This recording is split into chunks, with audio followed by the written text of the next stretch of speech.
Y ahora pues abrimos el tercer bloque. Entonces hemos hablado de cosas de las que disponemos actualmente y estamos intentando ver cómo las encajamos dentro del viaje terapéutico de nuestros pacientes con cáncer de próstata.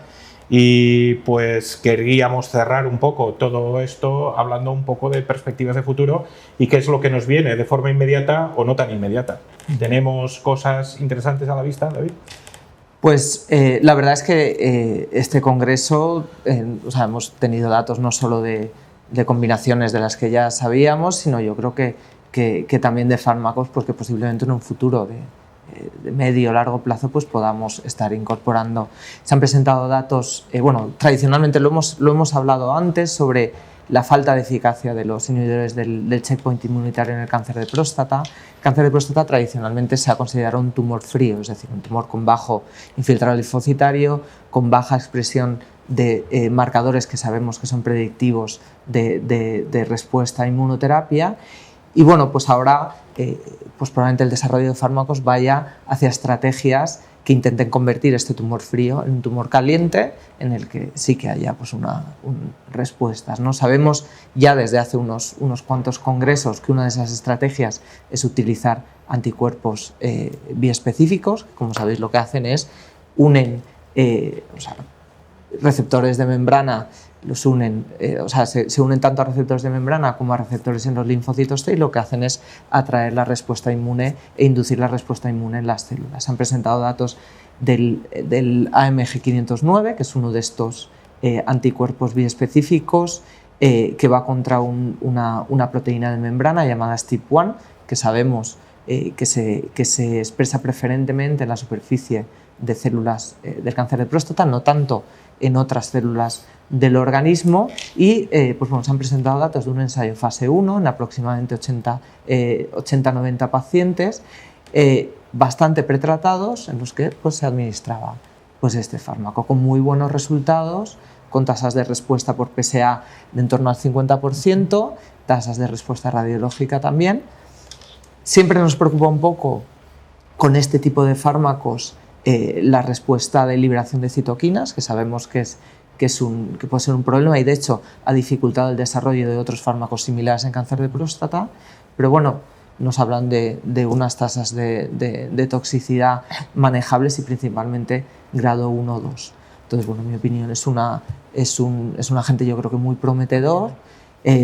De todos modos, tenemos aquí al doctor Piulats, que es un experto en inmunoterapia, no solo en cáncer de próstata, sino en otros tumores como puede ser el melanoma uveal. No sé tú cómo lo ves con la experiencia que ya tienes en estos fármacos. Yo en principio estoy completamente de acuerdo con lo que has dicho al principio, ¿no? De que es un tumor que hemos considerado frío y al menos las estrategias terapéuticas que hemos intentado hacer, pues no hemos conseguido calentar, ¿no? el microambiente, ¿no? Lo que pasa es que sí que el cáncer de próstata tiene un talón de Aquiles que no tienen otros muchos tumores, que es probablemente el órgano de origen. El órgano de origen expresa toda una serie de antígenos que son muy específicos del cáncer de próstata y que no las vas a encontrar en ningún otro sitio, ¿no? Probablemente el STIP1 es uno de ellos, porque cuando miras expresión de esta proteína en otros tumores prácticamente no tienen. El PSMA no deja de ser otra proteína, ¿no? Y ahora a continuación pues probablemente os preguntaré por esto, ¿no? Y al final pues es es una proteína que prácticamente solo se expresa en tumores de próstata y otros muchos, ¿no? Esto te viene a la analogía un poquito de los CAR T-cells, ¿no? Que dicen te puedes cargar todas las células B con un CAR T contra CD19 porque son las células, ¿no? B expresan CD19 y no pasa nada porque puedes vivir sin B. Pues puedes vivir sin células de próstata en tu cuerpo. Entonces probablemente esto va a ser un poco más la dirección a la que tendremos que ir a partir de ahora, intentar encontrar estos marcadores que sean muy específicos de este tumor, que nos permitan pues, generar tanto teragnosis linkados con lutecio, ADCs linkados con un tóxico o biespecíficos linkados con algo que nos atraiga el sistema inmune hacia el tumor, ¿no? Como puede ser un CD3, o también hay otras compañías que están utilizando gamma deltas, hay ensayos clínicos ahora mismo que estamos participando dentro en España, etcétera, etcétera. Pero todavía es pronto un poco para decir. Bueno, yo creo que tendremos que seguir muy de cerca esta nueva clase de fármacos que probablemente de una manera u otra yo creo que la acabaremos incorporando a medio plazo. Y ha salido el tema del PSMA. ¿Qué han presentado? Bueno, yo creo que los grandes, o uno de las grandes pues avenidas en el desarrollo de fármacos, en el cáncer en general, ahora mismo, pues es los ADCs, ¿no? Los conjugados anticuerpo fármaco, los antibody drug conjugates, ¿no? Hemos visto los datos, hemos hablado antes sobre el enfortumab, cáncer de vejiga, que ha supuesto una revolución en el tratamiento en primera línea, y en cáncer de próstata tenemos nuestros propios conjugados, no unidos a agentes citotóxicos, como puede ser otro tipo de ADC, sino unidos a agentes radioactivos, ¿no? Emisores beta. En este caso, pues todos conocemos los datos del lutecio 177 PSMA.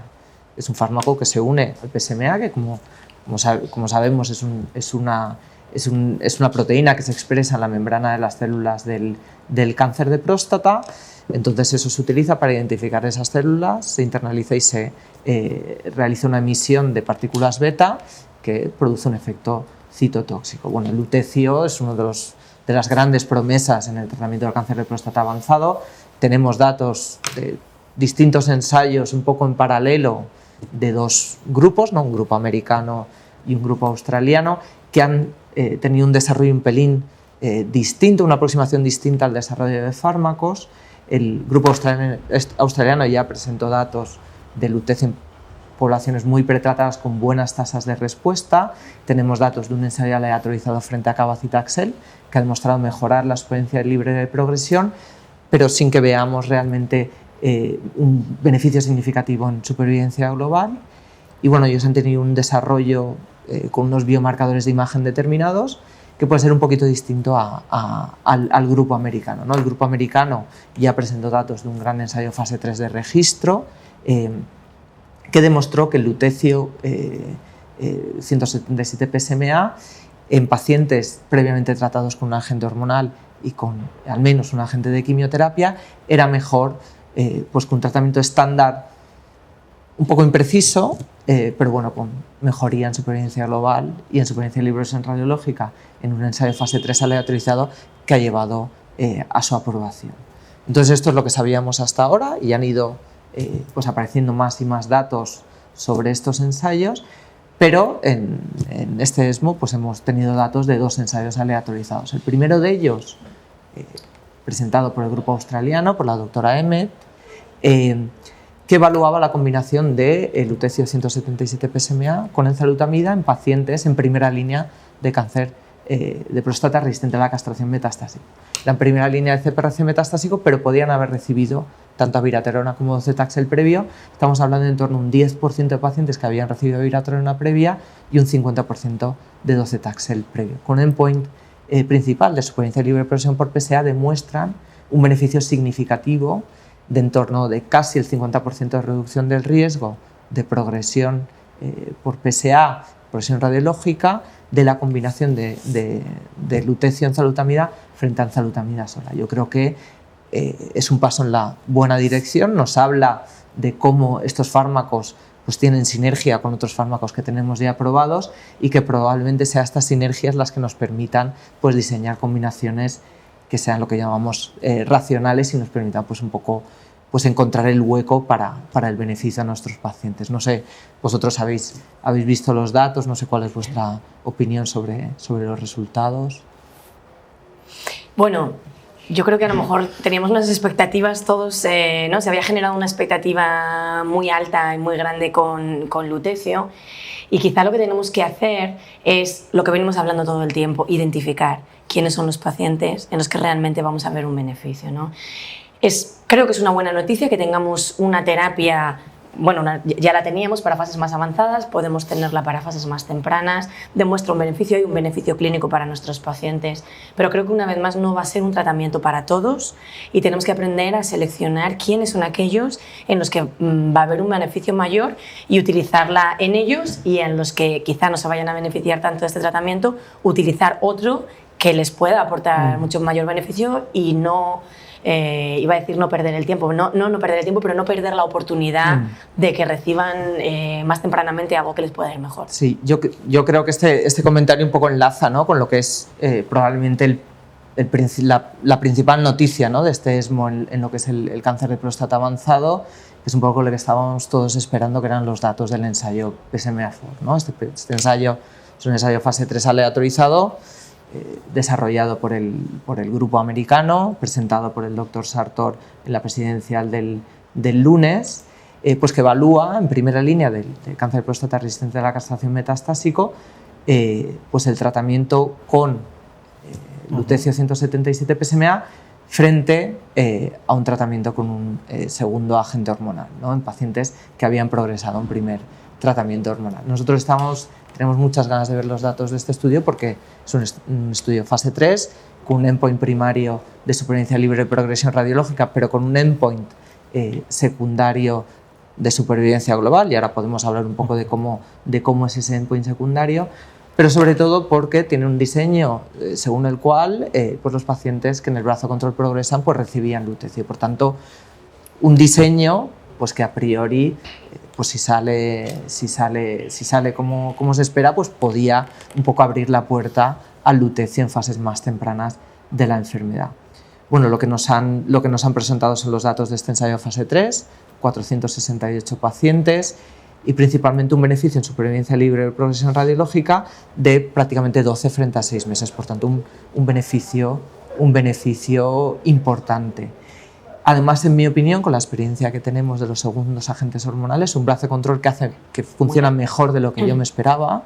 Sabemos que la secuenciación de hormonas no es el tratamiento óptimo y podríamos esperar pues, algo más en torno a los 3 meses que a los 6. Por tanto, un brazo control que funciona bien, un beneficio significativo en supervivencia libre de progresión radiológica y unos datos de supervivencia global, pues un poco que es importante entender. No sé si quieres puntualizar. Bueno, los datos algo. De supervivencia global creo que se han presentado los dos. La supervivencia global, bueno, ya digo, no hay suficientes eventos todavía, el seguimiento es corto, pero a la hora, cuando estuvimos diseñando la presentación, queríamos ser lo más transparentes posibles, ¿no? Y no intentar, ¿no?, enseñar solo el endpoint principal. Bueno, el endpoint principal de supervivencia es supervivencia global ajustada por crossover, porque el estudio permite el crossover. Entonces, el laboratorio un poco quería que solo enseñáramos esta, ¿no?, al menos porque hay una tendencia, pero se dijo de que se tendrían que enseñar todas, ¿no? Básicamente, cuando ves la supervivencia global, al final es lo que pasa cuando haces un cruce a un fármaco que también es activo en esa situación de cruce, porque al final el 80 y pico por ciento, más del 80% de los pacientes que podrían haber cruzado han cruzado, y más del 50% de los pacientes que hicieron la rama control ya han cruzado. Y lo que sabemos al nivel de respuestas es que es tan efectivo en ese momento de cruce que de entrada. O sea, la tasa de respuestas, la PFS, se mantiene si empiezas al principio del estudio, si utilizas el fármaco en el momento de cruce por progresión a la hormona. Y Josep, en este ensayo se definía la entrada de los pacientes, ¿no?, con unos criterios basados en PET-PSMA, que básicamente se excluían los pacientes que fueran PET-PSMA negativos. Esta es la estrategia que ha seguido el grupo americano en los distintos ensayos. El grupo australiano ha seguido una estrategia un poco distinta, que se basa en hacer un dual PET, es decir, un PET-PSMA y un PET-FDG, y buscar las discrepancias para poder seleccionar a los pacientes. No sé si tú que tienes experiencia en esto, si nos podrías dar tu opinión sobre cuál crees que es la mejor estrategia para seleccionar a estos pacientes. A ver, realmente en el estudio los pacientes tenían que hacer radiología convencional, de tal manera que hacías la gamografía ósea y el TAC, y además hacías el PET. De tal manera que como tenías el TAC con contraste, eras capaz ya de ver si tenías alguna zona que captaba y que veías que tenías enfermedad y que en el PET-PSMA no se veía. De hecho, un paciente excluido en nuestro centro fue un paciente que tenía claramente metástasis hepáticas y el PET-PSMA no las veía, a pesar que todas las óseas eran PSMA positivas, ¿no? Entonces, en este sentido, yo creo que realmente aprender, ¿no?, y hacer solo un PET va a ser suficiente. No creo, y viendo los nuevos ensayos clínicos cómo se están diseñando, casi todos van en esta dirección. Si bien es cierto que, claro, como el del estudio australiano era un poco más restrictivo en este sentido, tenían más pacientes que fallaban en entrar por culpa de esto, mientras que los estudios que se basan exclusivamente en el PET, PSMA, mi experiencia, al menos también, y lo que se ve en los estudios es que se caen menos pacientes. Lo que pasa es que lo que ha dicho la doctora Castro es cierto, que tendremos que aprender a seleccionar estos pacientes, porque ya sabemos, haciendo subestudios de otros estudios, que el grado de captación del PET es muy importante y que realmente cuando tienes más de 10 son los pacientes que claramente se están beneficiando, ¿no? Entonces, ahí es donde tendremos que ver ahora cuando tengamos, yo digo porque yo estoy en el estudio y estos datos todavía no los hemos visto, ¿no? De intentar ver el efecto en función del grado de captación. Supongo que serán cosas que ahora que nos pondremos a intentar escribir la publicación, ¿no? Pediremos y tendremos que incluir, y de ahí pues también te saldrá una recomendación. Mi experiencia, ya digo, en los pacientes que he entrado es que casi no se me ha caído ninguno, porque casi todos tenían el PSMA positivo. ¿Y cuál es vuestra opinión sobre cuál puede ser el futuro más cercano del lutecio, asumiendo pues que se solventen todas las dificultades técnicas que están asociadas a su manufactura y que se consiga aprobar, etcétera? ¿Creéis que en un futuro lo estaremos dando como un agente en monoterapia, o pensáis que será más fácil su implementación con un compañero, es decir, dentro de una combinación terapéutica? A ver, el tema de las combinaciones con este tipo de fármacos es interesante, ¿no? Y bueno, al final estás dando un emisor de partículas beta, ¿no? Y esto te genera un tipo de daño al DNA. Entonces, si, por ejemplo, combinar esto con algún fármaco, ¿no?, que bloquee este tipo de reparación, ¿no? ¿no? Es más o menos la beta que haría. Doble cadena, esto se presentó en ASCO este año.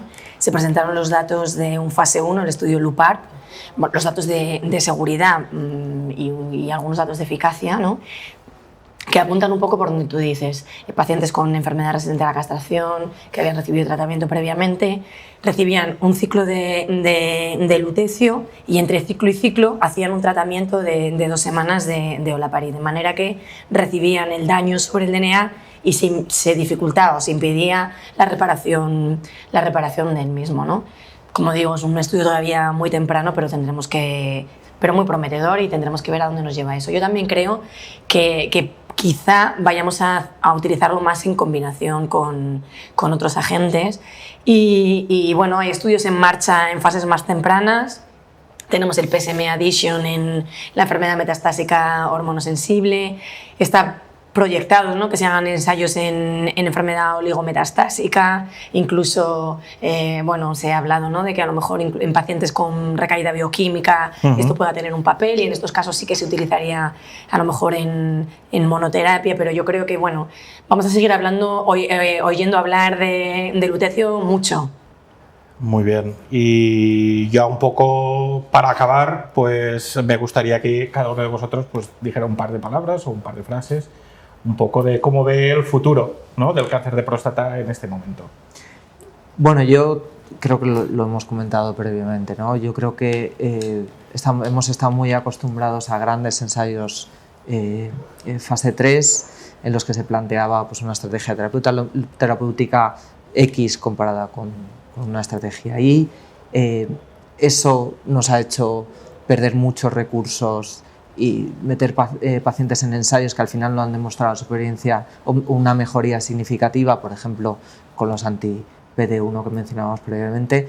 Creo que debemos ir a estrategias de ensayos que planteen hipótesis basadas en el conocimiento de la biología molecular de la enfermedad. Creo que necesitamos mejores diseños de ensayos basados en biomarcadores, tal vez ensayos más pequeños, tal vez los endpoints tienen que ser distintos, pero ya sabemos que el cáncer de próstata no es solo una enfermedad. Entonces, si sabemos que no es solo una enfermedad, no podemos tratarla como si solo fuera una enfermedad. Tenemos que aprender más, tenemos que aprender cómo implementar los biomarcadores en los ensayos clínicos, y tenemos que hacerlo porque esto nos va a permitir pues diseñar mejores ensayos para beneficiar más a nuestros pacientes. Yo creo que para mí ese es el principal aspecto pues para el futuro cercano en el cáncer de próstata. Yo estoy de acuerdo. Yo creo que a lo mejor en unos años próximamente, no sé si tenemos otro agente terapéutico a la vista que pueda realmente revolucionarnos el manejo, ¿no?, de la patología, como han sido todos los tratamientos que hemos tenido hasta ahora. Pero sí que creo que al menos en los próximos 5 años iremos viendo más y más datos de intentos de adaptar las estrategias que ya tenemos a los distintos tipos de pacientes, ¿no? En quién tenemos que intensificar, en quién podemos desescalar, podemos interrumpir el tratamiento si tenemos en el espacio de la enfermedad metastásica hormonosensible una buena respuesta por PSA, cuándo tenemos que reintroducir, podemos hacer tratamientos intermitentes. diferentes, ¿no? Yo creo que todas estas cosas son las preguntas que vamos a ir poco a poco respondiendo. Tendremos que ver cuál es el papel que puedan tener los ADCs en cáncer de próstata. Poco a poco se irán incorporando nuevos radioligandos que todavía están en fases muy tempranas, pero yo creo que los radioligandos han venido para quedarse también y poco a poco iremos teniendo nuevos agentes. Pero yo creo, mi impresión, que de aquí a 5 años quizá lo que vamos a tener es ese fine-tuning, ¿no? Del manejo un poco más individual de cada paciente.